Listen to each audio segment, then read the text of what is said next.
即地当过清明假期的第一天，国道1号甲3号路南对透早就开始咧塌，按算下晡2点过，即马才会慢慢疏解。今仔铁路部分，目前宜兰苏澳到花莲秀林的路段已经提早拍通，正常咧发车。 早起往花东的旅客到台北火车站坐车，台铁公司全力抢通苏花到秀林路段了后，4月初4已经会当过通车。另外，因应着台9线公路中段，台铁阁加开宜兰往回花莲区间快车拢总值班。我原本是昨天的班车，所以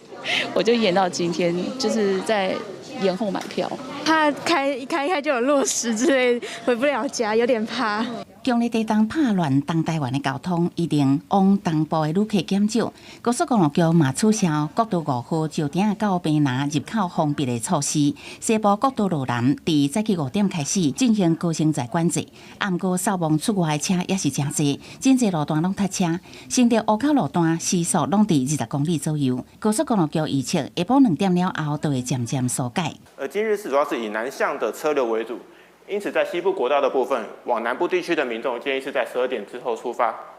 而国五的部分，要往南走的用路人建议是在下午5点之后出发。交通部长王国材早起嘛到台北火车站视察临港的疏运，针对花东路段去，交通部启动海运会当运输民众的自用车，旅客会当坐铁路，人甲车是分离，去花东都有车通用。苏澳港到花莲港要坐船要4个小时啊。 所以我们是火车在1小时内就到哈，所以我们也是觉得说，反正所有民众也有可以选择哈，就是比如说他车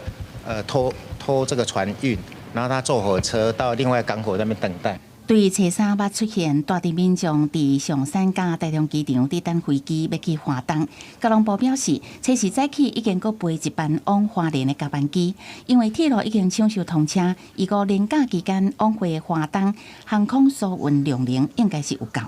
记者综合报道。